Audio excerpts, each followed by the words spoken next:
Oke, salam semuanya bagi yang ada di rumah maupun yang ada di sini. Kita bersyukur pada hari ini karena Tuhan mengizinkan kita untuk beribadah baik di tempat ini maupun yang ada di rumah. Biarpun ibadah ini hanya melalui online, tapi Tuhanlah yang bercampur tangan untuk kita memuji namanya, memuliakan Dia dan mendengarkan firman-Nya. Oke, marilah kita saat teduh sejenak.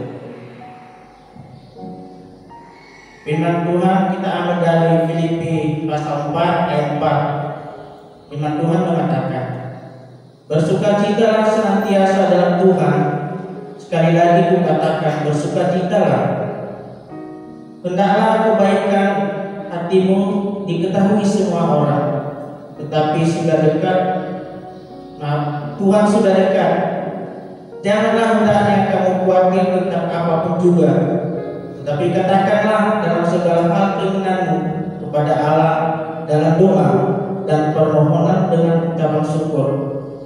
Damai sejahtera Allah yang melampaui segala akal akan memelihara hati dan pikiranmu dalam Kristus Yesus. Amin.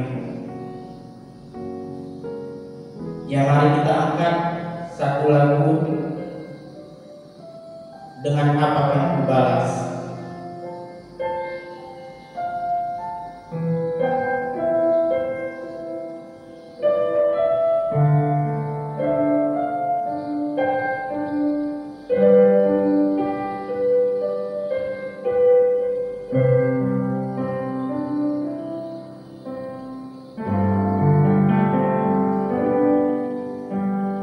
Allah yang setia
Ku bersyukur padamu selamanya.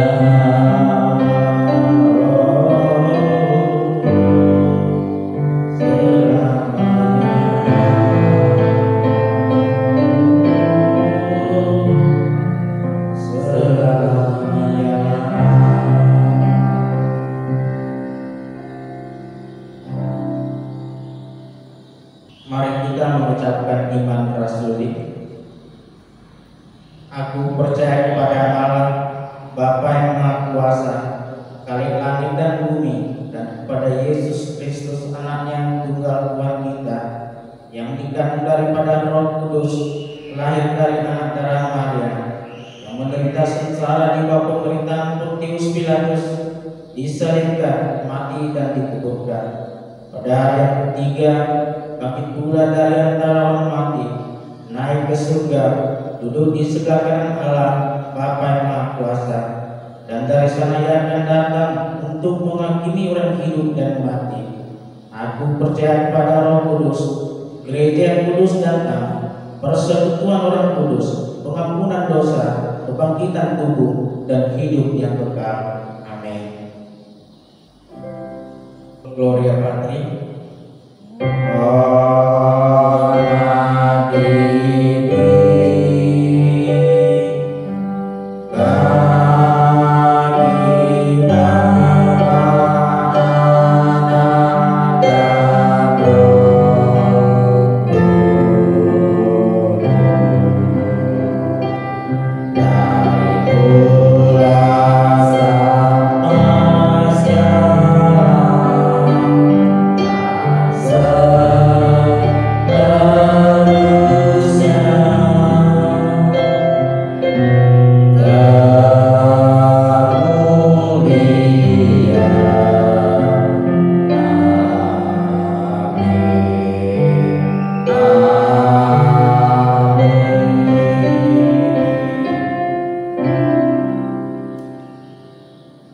Mari kita bersatu dalam doa. Terpujilah nama Tuhan di dalam kerajaan surga, yang telah mempersatukan kami di tempat ini untuk memuji nama Tuhan, untuk memuliakan nama-Nya. Tuhan, berkatilah setiap kami yang ada di sini maupun yang ada di rumah.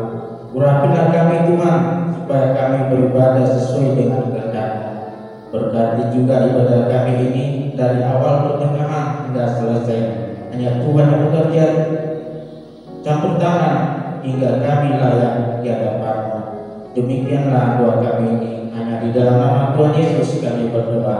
Amin. Marilah kita angkat satu lagi nyanyian kita dengan Janji-Mu Seperti Fajar.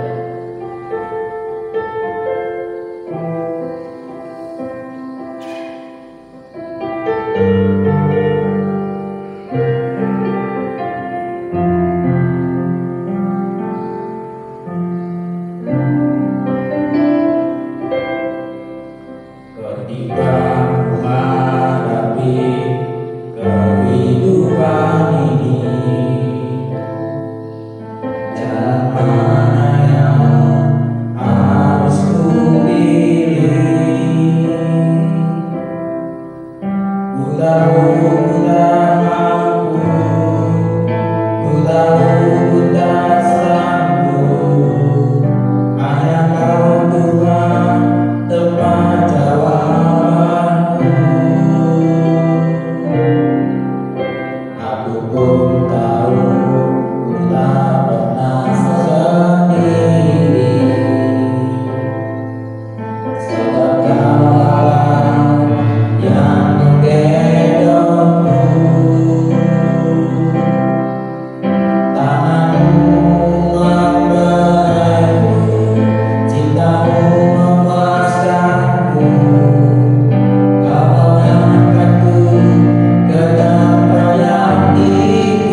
Tuhan ini, jalan mana yang harus ku pilih? Ku tahu ku tak mampu, ku tahu ku tak sanggup, hanya Kau Tuhan tempat jawabanku. Aku pun tahu ku tak pernah sendiri, sebab Engkau yang menggendongku. Tanganmu membelaiku, cintamu memuaskanku. Kau mengangkatku ke tempat yang tinggi. Janjimu seperti fajar pagi hari, dan tiada pernah berlepas bersinar. Cintamu seperti sungai yang mengalir, dan ku tahu betapa dalam kasih-Mu. Janjimu seperti fajar pagi hari, dan tiada pernah terlambat bersinar. Cintamu seperti sungai yang mengalir, dan ku tahu betapa dalam kasih-Mu.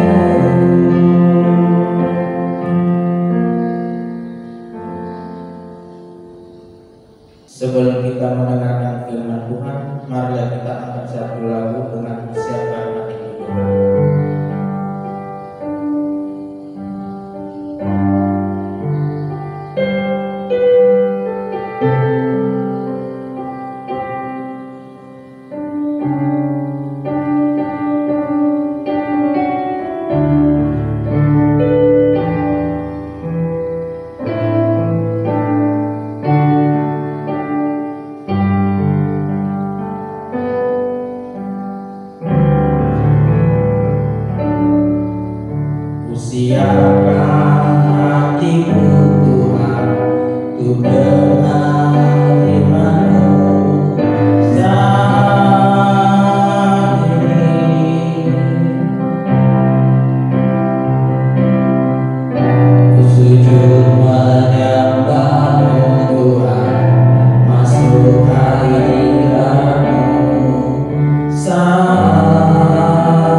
masih diberikan kesempatan untuk beribadah di rumah Tuhan, walaupun kita harus online di rumah kita masing-masing. Ya, sebelum kita mendengarkan firman Tuhan pada hari ini, mari kita bersatu dalam doa. Tuhan Bapa kami yang baik, kami bersyukur dan berterima kasih kami diberikan kesempatan untuk bisa memuji Tuhan, bahkan juga akan mendengarkan firman. Berkatilah setiap kami ya Bapa, agar firman Tuhan dapat menolong kami dan menjadi berkat bagi kehidupan kami. Di dalam nama Yesus Kristus kami berdoa dan mengucap syukur. Amin. Ya Bapak Ibu yang dikasih Tuhan, perenungan kita pada hari ini diambil dari Yosua pasal yang ketiga, ayat yang pertama sampai dengan ayat yang ke-17. Tetapi saya akan membacanya ayat pertama sampai yang ke-6, lalu nanti disambung ayat yang ke-14 sampai dengan ke-17. Ya, saya akan membacakannya kepada kita semua. Beginilah firman Tuhan. Yosua bangun pagi-pagi, lalu ia dan semua orang Israel berangkat dari Sitim. Dan sampailah mereka ke sungai Yordan, maka bermalamlah mereka di sana sebelum menyeberang. Setelah lewat 3 hari, para pengatur pasukan menjalani seluruh perkemahan dan memberi perintah kepada bangsa itu, katanya, segera sesudah kamu melihat tabut perjanjian Tuhan Allahmu yang diangkat para imam, dan memang suku Lewi, maka kamu harus juga berangkat dari tempatmu dan mengikutinya. Ayat yang keempat, hanya di antara kamu dan tabut itu ya harus ada jarak kira-kira 2000 hasta panjangnya. Jangan mendekatinya, maksudnya supaya kamu mengetahui jalan yang harus kamu tempuh, sebab jalan itu belum pernah kamu lalui dahulu. Berkatalah Yosua kepada bangsa itu, kuduslah dirimu, sebab esok Tuhan akan melakukan perbuatan yang ajaib antara kamu dan kepada para imam itu. Yosua berkata demikian. Angkatlah tabut perjanjian itu dan menyeberang di depan bangsa itu, maka mereka mengangkat tabut perjanjian dan berjalan di depan bangsa itu. Lalu saya akan membacakan ayat yang ke-17 langsung, ya Bapak Ibu. Tetapi para imam mengangkat tabut perjanjian Tuhan itu tetap berdiri di tanah yang kering, di tengah-tengah sungai Yordan. Sedang seluruh bangsa Israel menyeberang di tanah kering sampai seluruh bangsa itu selesai menyeberang sungai Yordan. Ya Bapak Ibu yang dikasihi Tuhan, kita akan melihat bagaimana Tuhan berada di depan kita. Ya, kalau bicara tentang berada di depan kita, berarti Tuhan memimpin kita. Dia selalu berposisi di depan kita untuk mengarahkan hidup kita. Nah, kita akan melihat dari Yosua. Yosua ini adalah salah satu orang yang dipilih oleh Tuhan ya untuk memimpin bangsa Israel untuk keluar dari tanah Mesir. Lalu mereka juga, Yosua ini bukan hanya sebagai pemimpin setelah Musa, tetapi Yosua juga melakukan apa yang Tuhan mau dalam hidupnya. Nah Bapak Ibu yang dikasih Tuhan, dalam bagian firman Tuhan ini dikatakan bahwa kejadian bahwa menyeberangi sungai Yordan. Ya Bapak Ibu, yang namanya sungai kalau mau menyeberangi waktu airnya surut, kita bisa menyeberang dengan begitu luar biasa santai ya karena airnya surut. Tapi kalau ketika airnya naik, maka kita harus membutuhkan alat untuk menyeberanginya. Nah, kalau kita baca dari bagian firman Tuhan ini, Yosua dan para imam dan semua bangsa Israel untuk menyeberangi sungai Yordan pada saat itu tidak menggunakan alat. Ya, misalnya menggunakan sampankah atau menggunakan jalankah ataukah menggunakan jembatan. Tidak. Tapi apa yang dikatakan ketika para imam itu yang mengangkat tabut itu, meletakkan kakinya ke sungai itu, maka sungai itu menjadi kering. Ya, dan akhirnya menjadi bendungan. Sederhananya seperti itu ceritanya. Lalu akhirnya mereka bisa menjalani sungai Yordan itu di tanah yang kering. Jadi kembali seperti zaman Musa kemarin. Ya, kalau kita melihat bahwa Musa dia mengarahkan tongkatnya dan air itu menjadi kering, ya, terbelah dua dan kering dan bangsa Israel bisa menyeberangi. Tetapi terbalik ketika orang Mesir mengejar bangsa Israel pada saat Musa itu, justru airnya kembali menjadi satu dan mereka tenggelam di dalamnya. Bangsa Israel selamat. Nah, Bapak Ibu yang dikasihi Tuhan, bagaimana Tuhan berada di depan kita jika kita melihat perjalanan hidup kita pada saat ini. Banyak orang yang menjadi cemas, banyak orang yang menjadi khawatir, banyak orang yang mengalami kegundahan, banyak orang yang menjadi frustasi, depresi, dan akhirnya mereka menjadi orang yang putus asa. Nah, banyak orang yang tidak lagi memandang kepada Tuhan. Kenapa? Karena situasi yang sulit pada saat ini. Tapi apa yang terjadi ketika bukan hanya bangsa Israel, kita akan melihat bagaimana Yosua pada saat itu dia berharap pada Tuhan, pimpinan Tuhan. Nah, sehingga di bagian firman Tuhan ini tema yang saya berikan kepada kita semua adalah Tuhan berada di depan kita.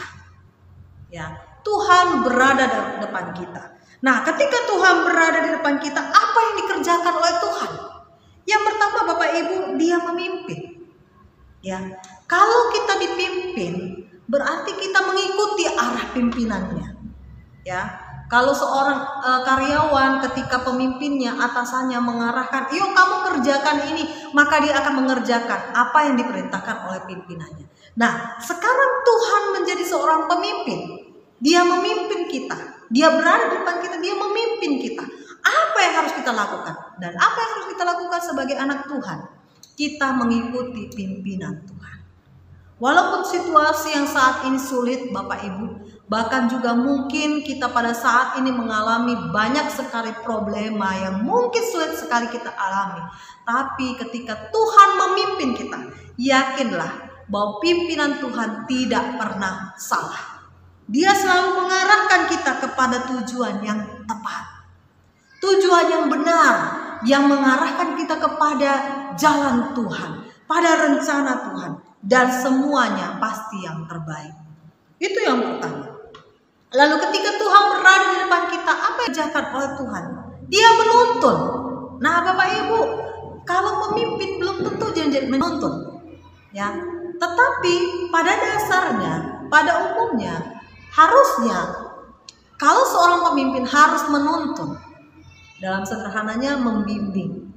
Nah, banyak sekali pemimpin-pemimpin yang hanya memimpin tetapi tidak menuntun, sehingga bawahan-bawahannya ataupun orang-orang yang dipimpinnya menjadi orang-orang yang tidak terarah, melakukan banyak hal-hal yang tidak terarah. Ya, kalau kita melihat keberadaan dunia saat ini, banyak sekali pemimpin-pemimpin yang tidak mengarahkan, tidak menuntun, sehingga hanya memimpin saja. Bilang begini, bilang begitu, tetapi tidak menuntun. Nah, ini yang salah dalam dunia ini. Tetapi Allah berada di depan kita, Dia menuntun kita. Ya, ketika Dia sudah memimpin kita, apa yang harus kita lakukan? Maka Dia memegang tangan kita, mengarahkan kita kepada tujuan Allah, mengarahkan kita kepada kebenaran, mengarahkan kita kepada hal yang terbaik dalam hidup kita. Nah, dalam hidup kita, kita tidak perlu khawatir jika Allah berada di depan kita. Dia memimpin kita, Dia menuntun kita kepada hal yang benar. Hal yang membuat kita menjadi orang-orang yang merdeka, orang-orang yang bersukacita, orang-orang yang berbahagia. Nah, Bapak Ibu, mari kita serahkan hidup kita kepada Tuhan. Biarlah Dia menuntun hidup kita, biarlah Dia memimpin hidup kita, sehingga dalam kegundahan pada saat ini, kekhawatiran pada saat ini, kecemasan pada saat ini yang ada dalam kehidupan kita, mari biarlah Tuhan memimpin kita, biarlah Tuhan menuntun langkah kita, sehingga kegundahan, kecemasan, kekhawatiran itu tidak menguasai hidup kita, sehingga kita melihat rencana Tuhan yang terbaik dalam hidup kita. Jadi mari kita arahkan hati kita kepada Tuhan. Jangan pernah khawatir. Tuhan berada di depan kita. Lakukan yang benar sebagai anak Tuhan. Kerjakan pekerjaan yang benar di hadapan Tuhan. Lakukan pelayanan Tuhan, maka Tuhan akan melakukan sesuatu yang luar biasa dalam hidup kita. Nah, Bapak Ibu, mungkin dalam kehidupan kita punya harapan, kita punya impian, kita punya angan-angan, kita punya doa-doa. Mari kita serahkan kepada Tuhan. Biarlah Tuhan saja yang memimpin hidup kita. Biarlah Dia menuntun langkah hidup kita, apa yang harus kita kerjakan. Tidak perlu lagi kita menjadi orang yang khawatir. Ya, yakinkan akan rencana Tuhan. Yosua mengalami kondisi itu. Dia menyerahkan ke dalam tangan Tuhan. Dia yakin Tuhan memimpin langkahnya. Dan apa yang terjadi Bapak Ibu? Bangsa itu akhirnya bisa menyeberangi sungai Yordan. membawa tabut Allah, dan mendapatkan sukacita. Yuk kita bersama-sama meminta pimpinan Tuhan. Biarlah Tuhan berada di depan kita, dan biarlah Tuhan melakukan tuntunannya ke dalam hidup kita sebagai orang percaya. Beginilah firman Tuhan yang bisa saya sampaikan kepada kita semua, kiranya memberkati kita semua dan menjadi kekuatan bagi kita semua. Mari kita berdoa. Tuhan Yesus yang baik, kami bersyukur dan berterima kasih untuk renungan yang sudah kami sampaikan, bahkan yang sudah kami dengarkan. Tuhan, Engkau berkati seluruh jemaat dimanapun mereka berada. Biarlah mereka mengarahkan hati dan pemikirannya hanya ke dalam pimpinan tangan Tuhan. Biarlah mereka juga meyakini Allah berada di depan mereka, sehingga apapun yang akan terjadi dalam kehidupan mereka, Tuhan selalu memberi yang terbaik dalam kehidupan mereka. Tidak pernah salah, selalu yang terbaik Tuhan akan berikan. Terima kasih ya Bapa, terima kasih, berkati seluruh jemaat-Mu, dan biarlah firman Tuhan menjadi berkat bagi kami semua. Dalam nama Yesus kami berdoa dan mengucap syukur. Mari kita memberikan persembahan kepada Tuhan, baik yang ada di sini maupun yang ada di rumah. Dan kami ajak kita semua yang ada di rumah, kalau ada waktu untuk mengantarkan dia di gereja. Kalau enggak, nanti bisa dikasih tahu dari pengurus gereja untuk menjemputnya ke rumah masing-masing. Kami harapkan, terima kasih. Jadi sebelum kita memberikan persembahan kepada Tuhan, mari kita mengangkat pujian satu, betapa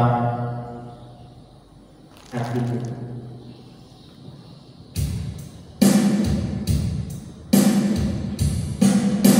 Betapa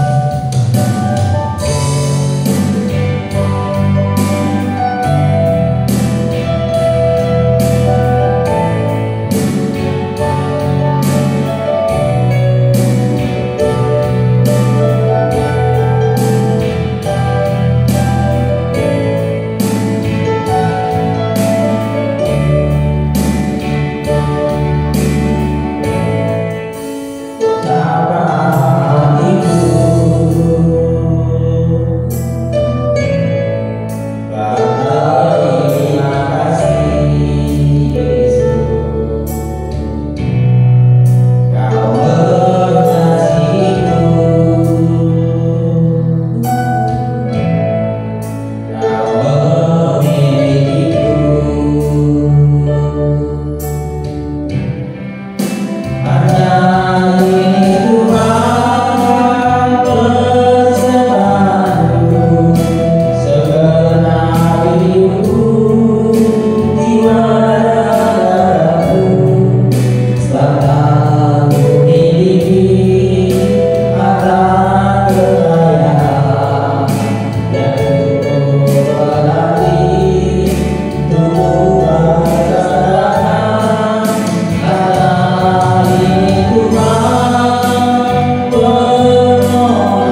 Mari kita bersatu dalam doa.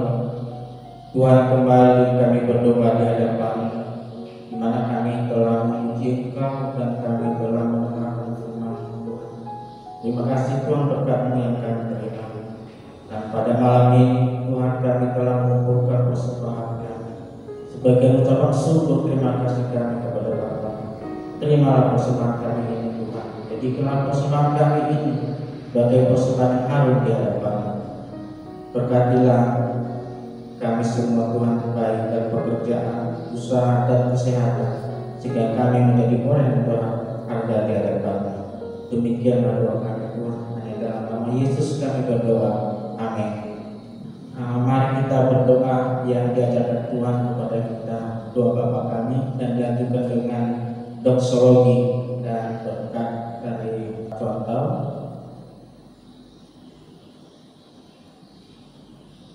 Bapa kami yang di surga, dikuduskanlah nama-Mu, datanglah kerajaan-Mu, jadilah kehendak-Mu di bumi seperti di surga.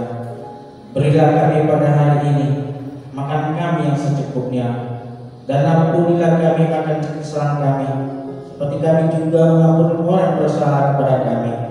Dan janganlah membawa kami ke dalam pencobaan, tetapi lepaskanlah kami daripada yang jahat, karena Engkau-lah yang punya kerajaan dan kuasa dan kemuliaan sampai selama-lamanya. Amin.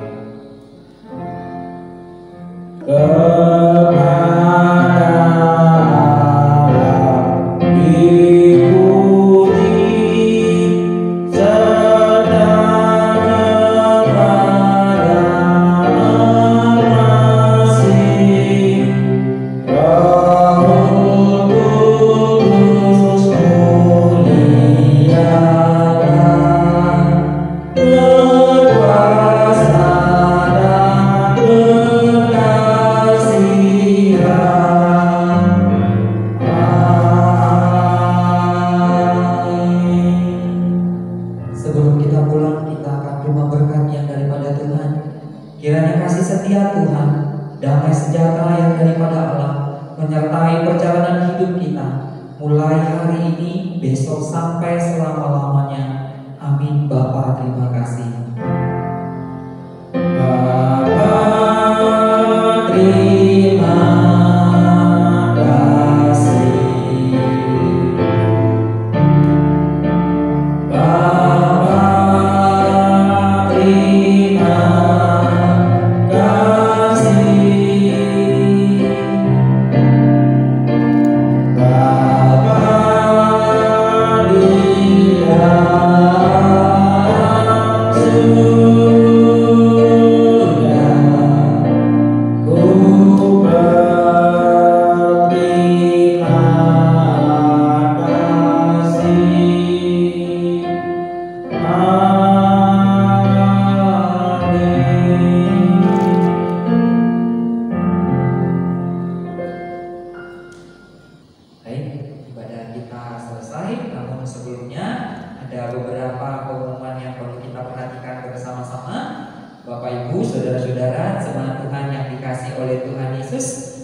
sehingga kita boleh kembali berkumpul bersama-sama, beribadah memuji Tuhan di gereja kita.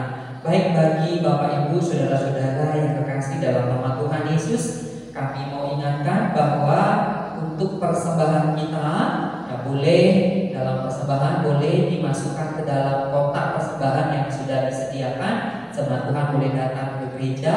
Nah, kalau memang tidak dapat datang ke gereja, boleh nanti diberitahu kepada kami supaya kami nanti boleh datang ke rumah untuk menjemputnya. Dan apabila saudara-saudari jemaat Tuhan yang dikasih oleh Tuhan Yesus ingin mentransfer ke bank, kami akan menyediakan nomor rekening bank. Nanti Bapak Ibu Saudara jemaat Tuhan boleh mentransfer ke rekening bank yang sudah disediakan. Nah, Bapak Ibu Saudara-saudara, kita akan tetap berdoa buat teman-teman kita, saudara-saudara kita yang sedang sakit.